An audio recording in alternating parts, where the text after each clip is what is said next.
La Copa Mundial de la FIFA Brasil 1950 fue la cuarta edición del Campeonato Mundial de Fútbol Masculino organizado por la FIFA. Tuvo lugar en Brasil desde el 24 de junio hasta el 16 de julio de 1950. La FIFA recuperó la Copa Mundial después de que las ediciones previstas para 1942 y 1946 quedasen suspendidas por la Segunda Guerra Mundial. En homenaje a los 25 años de presidencia de Jules Rimet, el trofeo de campeones fue renombrado Copa Jules Rimet. Las sucesivas retiradas provocaron que solo participasen 13 países, 6 europeos y 7 americanos.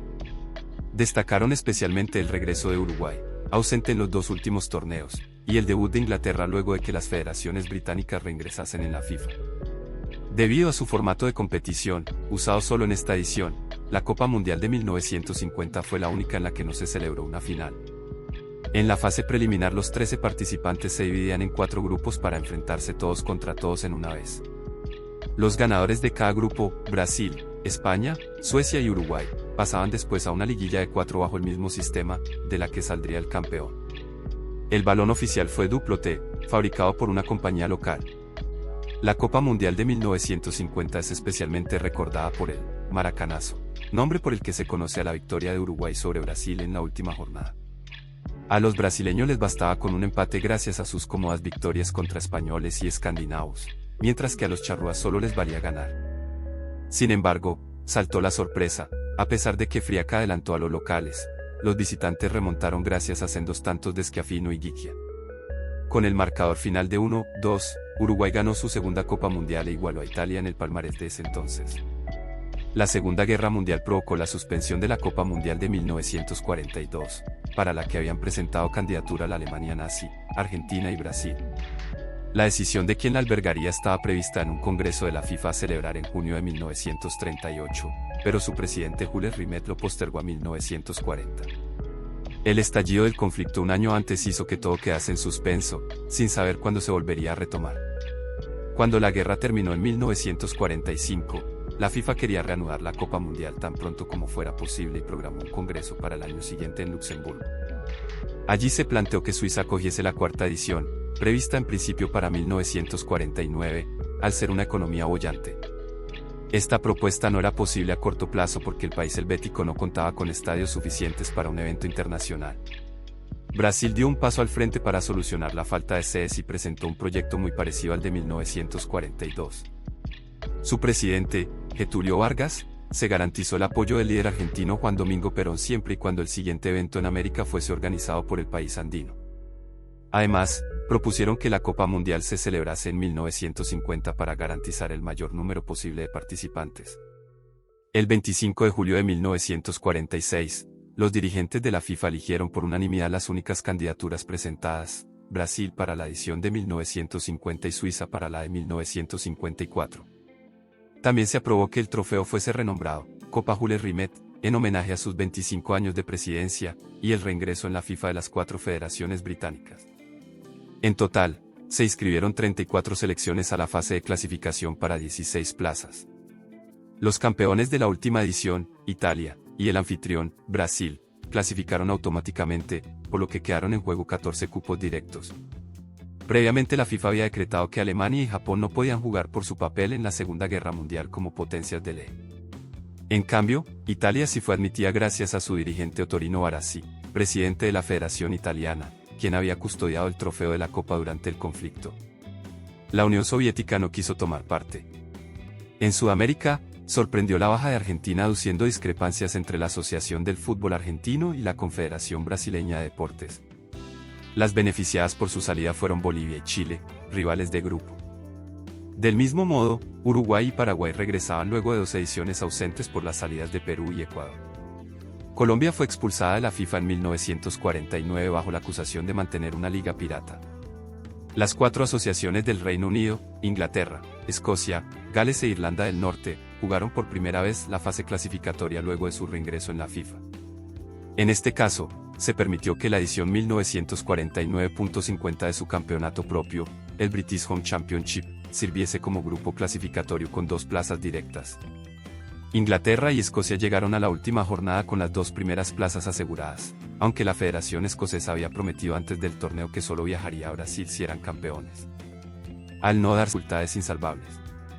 Para cubrir las bajas de Escocia y Turquía, el comité organizador cursó sendas invitaciones a Portugal y Francia. Los portugueses la rechazaron porque América fueron para Estados Unidos y México. En cuanto a Asia, la India se benefició de la retirada de Birmania, Filipinas e Indonesia, pero no pudo viajar a Brasil por razones económicas. Si bien existe la leyenda de que la retirada se produjo porque la FIFA no les permitía jugar al fútbol descalzos, algo entonces común en ese país, se ha demostrado que era falsa. La Federación de Fútbol de la India no podía asumir el costo. Al final, de las 16 clasificadas, solo participaron 13 selecciones, 6 europeas y 7 americanas. Los debutantes. La FIFA estableció un comité organizador compuesto por 5 personas: el brasileño Sotero Cosme, secretario de la Confederación Brasileña de Deportes, el inglés Stanley Rose, el neerlandés Karel Latsi, el francés Henri Delaunay y el alemán Ivo Schricker. Delaunay terminaría abandonando el comité en protesta por el formato de competición elegido. La primera decisión que se tomó fue establecer dorsales de identificación para los jugadores, del 1 al 11 y comenzando obligatoriamente por el portero. Si bien era novedoso en el campeonato mundial, la numeración se estaba utilizando en la liga brasileña desde la década de 1940. Los dorsales fijos para cada jugador no llegarían hasta Suiza 1954.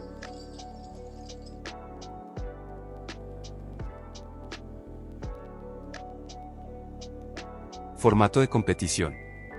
La FIFA aceptó cambiar todo el formato de competición en 1947 a petición de Brasil.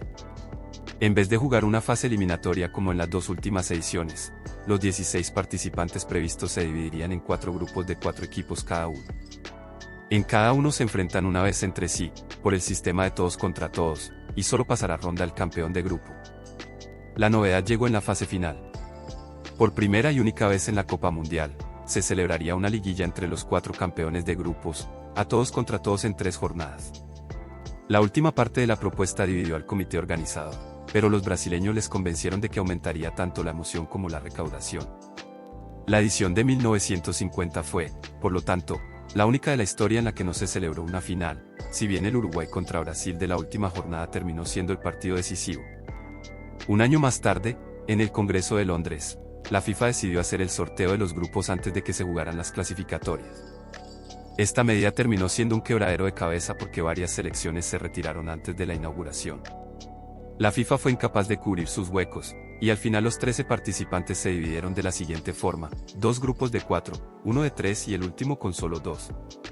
Los grupos del campeonato quedaron de la siguiente forma: los cupos vacantes de los grupos 3 y 4 pertenecían a las selecciones que se retiraron. El comité organizador estableció 6 sedes.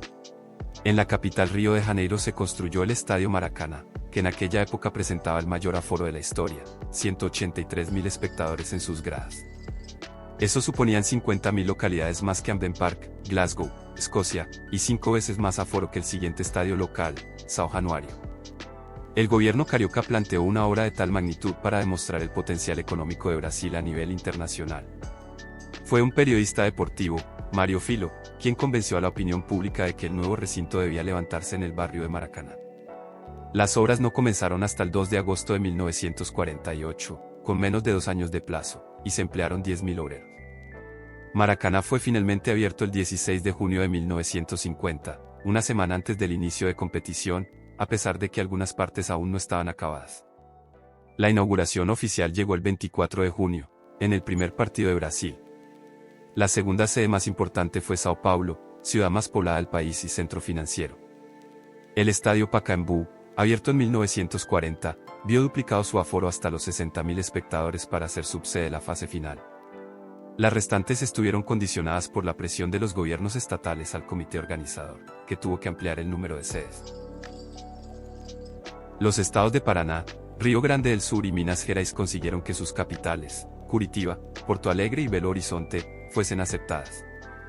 Del mismo modo, la norteña Recife Pernambuco lo logró a pesar de su lejanía del resto. En ningún caso esas 4 ciudades albergaron más de 3 partidos. El Maracanazo